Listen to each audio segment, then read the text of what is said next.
Таңғы шапақ алматы аспанын бозғылт нұрға бөліп, қала баяу ғана оянып жатқан шақ еді. Көшелердегі салқын леп пен үнсіздік біртүрлі тылсым сезім сыйлайтын. Бірақ Ержан үшін бұл таң әдеттегі таң емес еді. Ол көзін ашқан сәтте ақ жүрегі біртүрлі дүрсілдеп қоя берді. Бәрі орнында сияқты.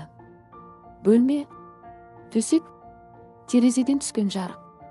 Бірақ бірдеңе дұрыс емес. Ол орнынан баяу тұрды. Айнаға қарады. Өзі, бірақ бөтен. Жүзінде өзі бұрын байқамаған бір салқындық бар.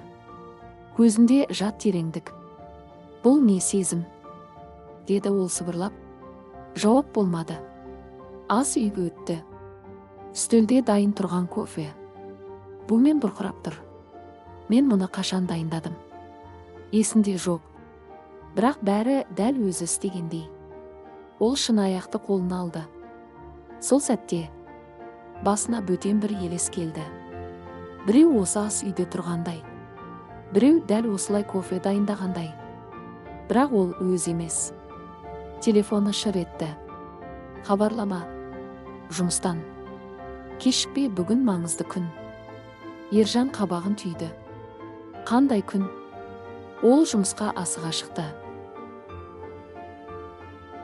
Көшеге шыққанда қала оған бөтен көрінді. Бәрі таныс. Бірақ жақын емес. Адамдар жанынан өтіп жатыр. Бірақ олардың көзқарасы біртүрлі.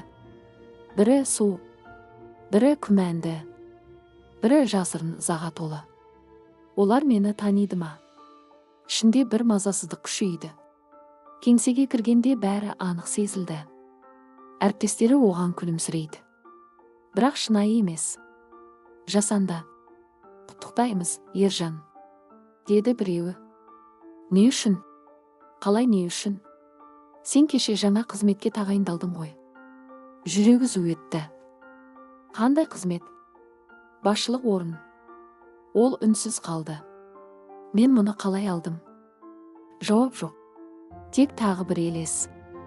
Біреу. Басқа біреу. Сол орынға лайық адам. Ал өзі сол орынға қалай келгенін білмейді. Кешке қарай ол шаршап үйіне қайтты. Бірақ жан тыныш емес. Бір сезім маза бермейді. Бұл өмір менікі емес. Ол тағы айнаға қарады. Бұл жолы ұзақ, терең. Сосын сыбырлады.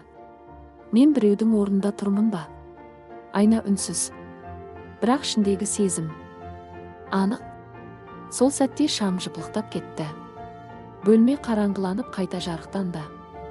Ал айнада бір сәтке басқа бір жүз көрінді. Бөгде, салқын және ашулы. Ержан шошып кейін шегінді. Бұл не? Жүрегі дүрсілдеп кетті. Ал айнадағы бейне жоқ болды.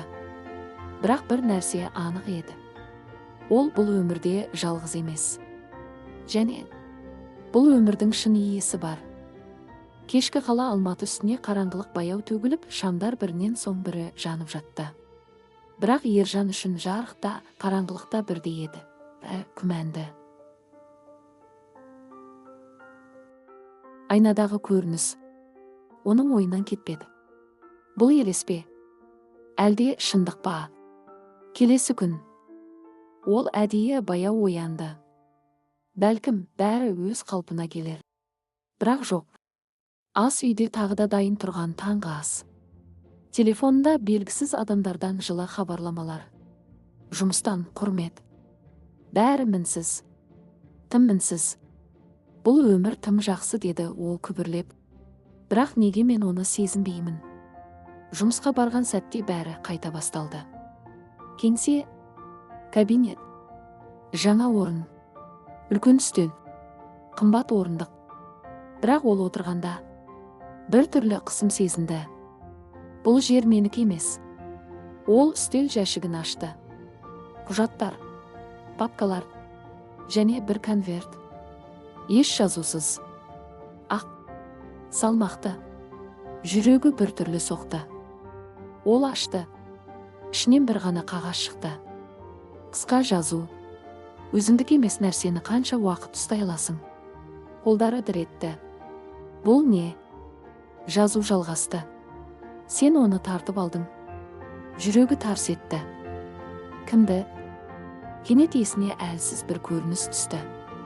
Әңгіме, кездесу, бәсеке. Бір адам, тыныш бірақ сенімді. Сол адам бұл орынға лайық еді. Ал Ержан сол күні бір шешім қабылдады. Бір ғана қадам, бір ғана айла. Және сол адамның мүмкіндігін тартып алды. Жоқ, деді ол басын шайқап. Бұл кезде соқтық еді. Бірақ ішіндегі дауыс қарсы шықты. Жоқ, бұл таңдау болды. Сол сәтте телефон шыр етті. Белгісіз нөмір. Ол көтерді. Тыныштық. Сосын баяу дауыс. Өз өмірің ұнай ма? Ержанның жүрегі тоқтап қалғандай болды. Кім бұл? Өте жайлы шығар, дайын кофе, дайын жұмыс, дайын құрмет. Дауыс суық, бірақ таныс. Сен кімсің? Қысқа үнсіздік. Сосын, мен осының бәрінің шын иесімін. Қоңырау үзіліп кетті. Ержан қатып қалды. Қолындағы телефон ауырлап кеткендей. Бұл мүмкін емес. Бірақ дәл сол сәтте оның кабинетінің шамы жыпылықтап кетті. Ал әйнектегі шағылысында ол жалғыз емес еді. Артында біреу тұрды. Тыныш, қараңғы, және өз өмірін қайтарып алуға дайын. Түн қараңғылығы Алматы көшелерін үнсіз жұтып жатқандай. Қала ұйқыға кеткенімен Ержанның санасы ояу, тіпті бұрынғыдан да сергек, бірақ сол сергекті қорқынышпен араласқан еді. Кабинеттегі көрініс, артындағы көлеңке, телефондағы дауыс, бәрі бір шындыққа меңзейтіндей. Бұл өмір шынымен ұрланған. Ол үйіне асығыс қайтты. Бөлмеге кірген сәтте шамды жақты. Айнаға қарауға қорықты. Бірақ бәрібір қарады. Бұл жолы көрініс анық болды. Айнада өзі, және оның артында тұрған бейтаныс адам. Көздері су, жүзі сабырлы, бірақ ішінде жиналған ашу. Ержан селк етті. Артқа қарады. Ешкім жоқ. Қайта айнаға қарады. Бейтаныс адам әлі тұр. Сен кімсің? Деді ол әрең. Айнадағы бейне жымиды. Ақыры көрдің бе? Дауысы сол. Телефондағы. Бұл мүмкін емес, деді Ержан. Мүмкін, деді бейне баяу.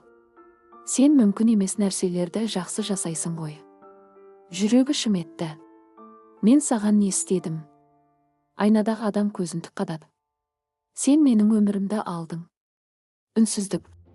Жоқ, мен тек Ержан ақталмақ болды. Тек мүмкіндік дейсің бе? Деді ол сөзін бөліп. Тек бір шешім. Сол сөздер оның ішін тіліп өткендей. Кенет айнала өзгеріп кеткендей болды. Бөлме бұлдырап, көріністер ауысты. Ержан өз-өзін басқа сәтте көрді. Сол күн, сол шешім, сол адам қарсысында. Бұл қызмет мен үшін маңызды, деді әлгі адам сабырмен. Мен оған көп жыл дайындалдым. Ал Ержан жымиып тұр. Суық, есеппен. Өмірде бәрі әділ емес, деді ол сол кезде. Сосын бір қоңырау, бір өтірік, бір айла, және сол адамның жолы жабылды. Көрініс жоғалды. Ержан қайта өз бөлмесінде. Тынысы тарылып кеткен. Мен расында осылай істедім бе? Айнадағы адам үнсіз басын изеді.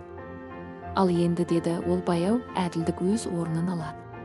Ержанның жүрегі зу етті. Қалай? Бейтаныс адам жақындай түсті.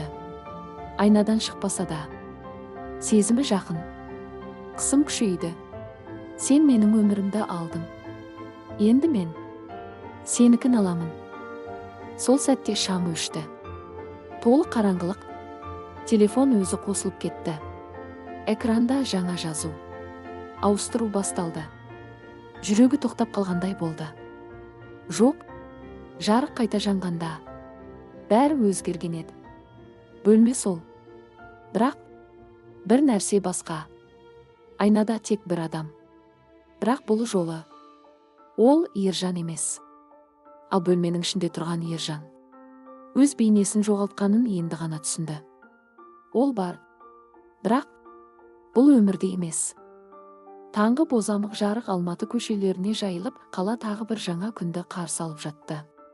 Бәрі бұрынғыдай, адамдар асығыс, көліктер тынымсыз, өмір өз ағысымен жалғасуда. Бірақ бұл өмір енді Ержандікі емес еді. Ол көшеде тұр, бәрін көріп тұр, бірақ ешкім оны көрмейді. Дауыстайды, ешкім естімейді. Қолын созады, ештеңеге жете алмайды. Мен мұндамын, деді ол үмітсіз. Жауап жоқ. Тек суық бос кеңістік. Ал дәл сол сәтте оның бұрынғы денесінде басқа біреу өмір сүріп жатыр. Сол адам шын иесі. Ол кеңседе отыр. Сол үстелде, бірақ бұл жолы бәрі орнында. Жүзінде тыныштық, көзінде сенімділік. Бұл орын оған жарасады. Бұл өмір оған тиесілі. Ержан бәрін көріп тұр. Өз көзімен, өз өмірінің енді өзіне жат екенін сезіп.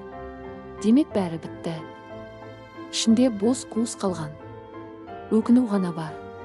Егер сол күні, егер мен басқаша таңдасам, бірақ уақыт қайтпайды. Таңдау жасалды. Салдары мәңгі. Сол сәтте бір таныс дауысы естілді. Баяу, тыныш. Әрбір алынған нәрсе қайтарылады. Ержан жан-жағына қарады. Бірақ ешкім жоқ. Бұл әділдік пе? Жауап кешігіп келді. Бұл тепе-теңдік. Кенет оның алдында айна секілді мөлдір кеңістік пайда болды. Сол кеңістікте ол өз өмірінің үзінділерін көрді. Әр сәт, әр шешім, әр мүмкіндік. Және сол мүмкіндіктердің артында қалған адамдар. Олардың үнсіз үміті, жоғалған армандары. Солардың бірі сол адам еді. Ержан көзін жұмды. Көзінен жас ақты. Мен кінәлімін. Бұл сөз кеш болса да шын еді. Сол сәтте кеңістік дір етті. Жарық пайда болды. Және соңғы рет дауысы естілді. Түсіндің бе? Ержан баяу басын изеді. Иә. Онда сен босатыласың. Жарық күшейді. Барлығы ақ түске боялды. Сосын тыныштық қала тіршілігін жалғастырып жатты. Ештеңе өзгермегендей. Бірақ бір адам өз өмірін қайта тапты. Ал бір тағдыр өз жазасын алды. Ал Ержан қайда кетті? Ешкім білмейді. Мүмкін ол жоғалды. Мүмкін ол тек бір сабаққа айналды.